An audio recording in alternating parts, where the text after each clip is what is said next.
Hello everyone, today we'll be taking a look at the Thrustmaster TFRP rudder pedals that I use in combination with my Thrustmaster T.Flight Hotas ONE and the Boeing yoke. So straight out of the box is the pedals and there's a connector along with it. That's pretty much it that you get inside the box. So these pedals have a spring-loaded sliding mechanism. So when you press the left pedal, it performs a left directional action, and vice versa when you press the right pedal. Well, if you take a look here, the spring is housed in this compartment on the underside of the rudder pedals, the tension of which can be adjusted by opening this panel over here. So the user can increase or decrease the resistance on the pedals by adjusting the spring that we see here as per their comfort. So the spring can also be replaced if required to give a significant adjustment to the resistance. However, after usage of these pedals for almost 4.5 years now, I can say that the factory fitted spring offers an adequate amount of resistance to the pedals. There's not much need of a different spring of a higher tension spring to be replaced on the pedals.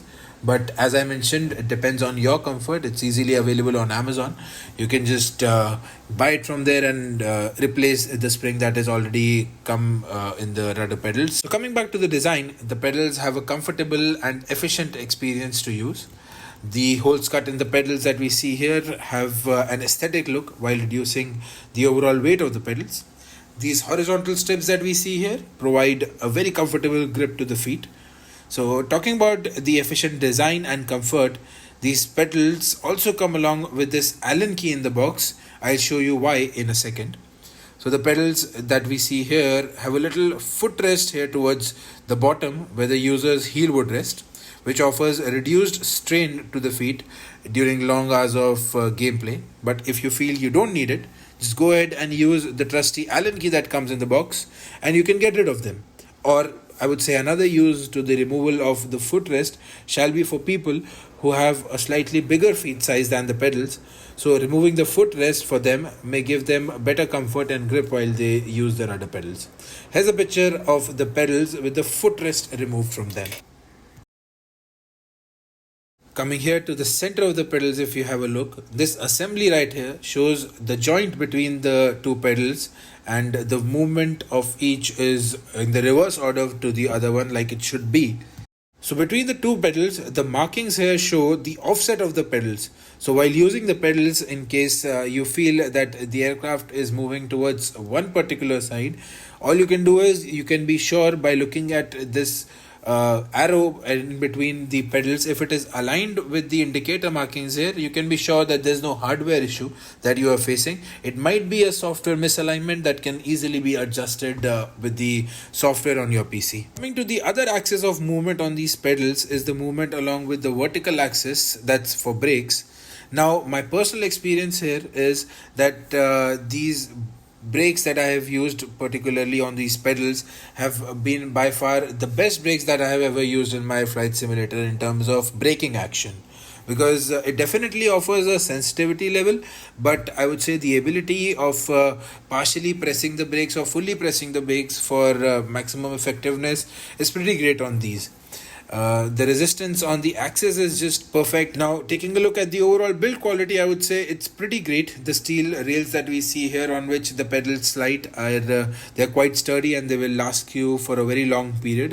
I have had absolutely no issues while using them for a long time now. Look at the distance between the pedals, it is also pretty comfortable. Definitely it could have been better if it was slightly more, but then it would significantly increase the size of the pedals and which would make them even less portable. So I guess the size that it has come is just perfect for use. So let's have a quick look at the cable that is attached to the Thrustmaster rudder pedals here. It is a thin flexible cable. It's pretty long, so there won't be any issues in any kind of a setup that you have at your place. The connector is a registered jack 4.5 type, the ones that you usually see on the Ethernet cable. It directly attaches to the Thrustmaster T.Flight Hotas or the yokes that they have a port right behind them, and it's just a plug and play if you are using it with the Thrustmaster ecosystem. It is compatible with other equipments also. So this is where the connector comes in handy. Connector also has this little switch between a flight simulator and a car driving simulator, because apparently these pedals can also be used as car gas and brake pedals for a driving simulator as well.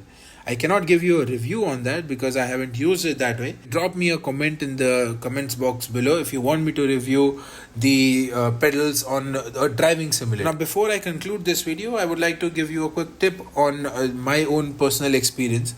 If you don't have a carpet installed on your floor where you are going to set up these pedals, I suggest you use an anti-slip mat or maybe velcros to stick the pedals onto the floor, because that will avoid the slipping action of the pedals while you are using them. My overall actions wants me to give these rudder pedals a 9 out of 10 buy rating, priced between 120 to 150 US dollars. I suggest this is going to be an asset for your flight simulator setup, be it a PC setup or an Xbox setup, because these pedals are compatible with both the platforms.